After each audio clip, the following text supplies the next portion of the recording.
Before we ride into this story, hit like and subscribe. Thank you. A 6-pound pump shotgun, plain as a fence post and cursed with a flaw the factory never bothered to cure, became one of the most feared close-quarters weapons of the Vietnam War, and the US military, as usual, bought the cheaper one in bulk anyway. June 1970, Tan Son Nhut Air Base, Vietnam. The corridor outside the operations offices smells like floor wax, sweat, and that ever-present aviation tang, hot hydraulic fluid and jet exhaust baked into concrete. Airmen in crisp uniforms move with purpose. A pair of Army staff officers argue quietly over a clipboard. Somewhere, a radio squawks a call sign and dies. Then an Air Force colonel stops walking. He stops because a Navy SEAL has just passed him in the hall with a weapon hanging from a sling around his neck, short, blunt, and ugly in a way that suggests it was never meant to look good. The barrel wears a strange muzzle device, flattened and flared like a crushed metal beak. It doesn't look like a hunting gun. It looks like something a man chose for one reason: to survive at bad breath distance. The colonel stares, then points with the impatience of a man who has been to too many meetings. What on earth is that? The SEAL turns. Senior Chief James Patches Watson III, 3 combat tours, a rack of ribbons that looks heavy enough to pull his blouse forward, a face burned leather brown by sun and salt, and the kind of nights you don't describe to people who weren't there. He looks the colonel straight in the eye. No smile, no apology. That, Watson says, tapping the receiver with 2 knuckles, is my sweetheart, my 12-gauge. The colonel's brows lift. His tone shifts into that familiar bureaucratic certainty, the kind that believes rules are real because they're printed. Shotguns are against the Geneva Convention. Watson doesn't blink. His voice stays calm, almost bored, like he's had this conversation with every rank from lieutenant to general. Colonel, he says, if they ever send me to Geneva, I'll leave her at home. He adjusts the sling. The weapon settles against his chest like it belongs there. But between now and then, Watson finishes, she and I don't part company. The colonel watches him go, still half convinced he's just seen something he wasn't supposed to see, like a man walking through a hospital wearing a knife. Watson disappears around the corner, headed toward the flight line, where the war waits the way it always has, patient, humid, and close. That shotgun is an Ithaca Model 37, and in the hands of the men who understood Vietnam, it was something more than a gun. It was an answer. Not the most popular weapon in country, that was the M16, the symbol of a modern army. Not even the most issued shotgun. The Pentagon bought tens of thousands of Stevens 77E riot guns because they were cheaper by a handful of dollars, and procurement offices love a number that looks good on paper. This is the story of the shotgun elite operators chose when their lives depended on it. Because by 1965, nearly every weapon in the American arsenal had been built for a different war.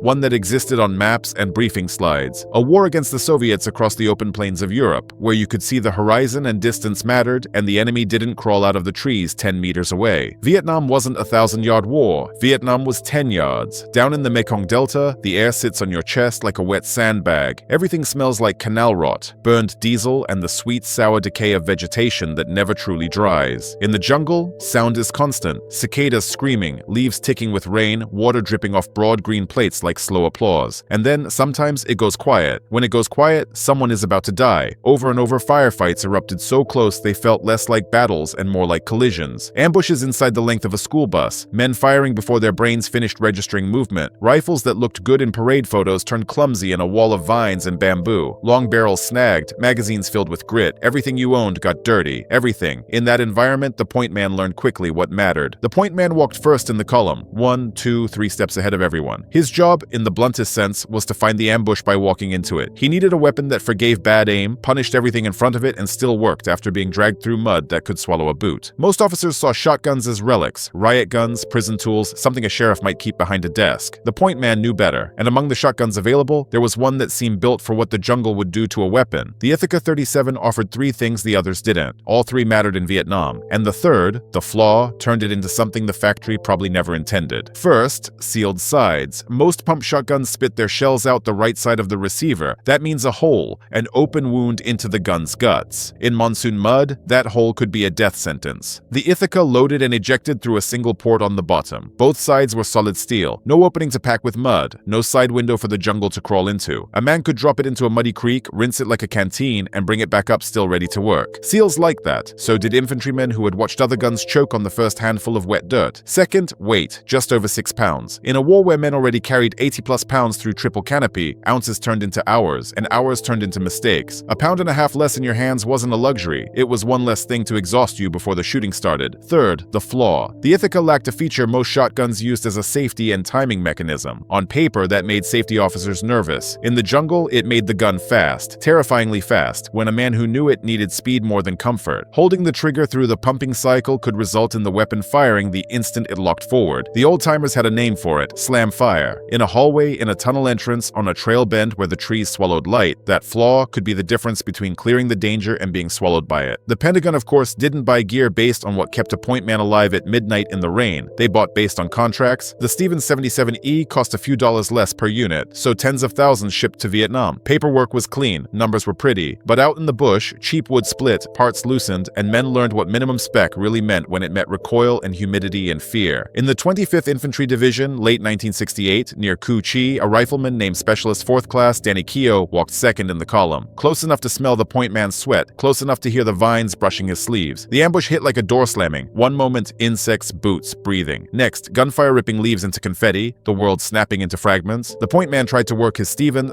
and the forend came off in his hand. For a heartbeat, he stood there holding a useless piece of wood while bullets stitched the trail ahead. Danny Keogh raised his M16 and fired until his barrel smoked, trying to fill a gap that had opened in the line like a wound. That night, after they limped back, Keogh told his platoon sergeant something simple, something every point man eventually said in his own words. The next shotgun that comes in, I want the Ithaca. 3 weeks later, one arrived. Keogh carried it until he rotated home, like a man who had decided there were exactly two kinds of equipment in Vietnam, what looked good on a requisition form and what kept you breathing. Even historians noticed. Bruce Canfield, a leading authority on American military firearms, wrote that the Stevens suffered from nagging reliability issues, while the Ithaca generally gave excellent service. The difference between the two guns on the procurement ledger was about $5 and change. Out in the jungle, that difference was measured in who stood up after the first burst. And then there was Watson. Senior Chief James Patches Watson III wasn't a myth, but he moved through Vietnam the way myths do, half whispered, half seen. A founding member of SEAL Team 2, he walked point on behind-the-lines missions in the Delta from 1967 to 1970. He didn't talk like a hero. Heroes in the real world rarely do. He talked like a man who had accepted the price of knowing what works. After his first tour with a standard Ithaca, Watson went looking for something more specific, not something newer, not something shinier, but something shaped for the jungle's geometry. Armorers built it the way a man builds a tool when his life depends on it. Extended magazine tube, more capacity, a muzzle device welded on, what the men called a duckbill that flattened the spread into a horizontal swath. A standard buckshot pattern blooms in a circle. In the jungle, a circle wastes pellets. Half of them bite into dirt or vanish into leaves. The duckbill took that circle and stretched it wide, like a blade. It was designed for a narrow trail where men walked in a line, shoulder to shoulder, single file. It didn't just hit a target, it cleared a path. Watson cut the stock down into a pistol grip, making the whole weapon compact enough to where hanging from his neck, ready to rise with a single motion. It looked homemade because, in a way, it was, customized by necessity, not by fashion. He fed it different loads depending on the job, but his faith in it stayed constant. He tried other shotguns too. The Navy issued him an automatic shotgun at one point, modern, impressive, and in his words,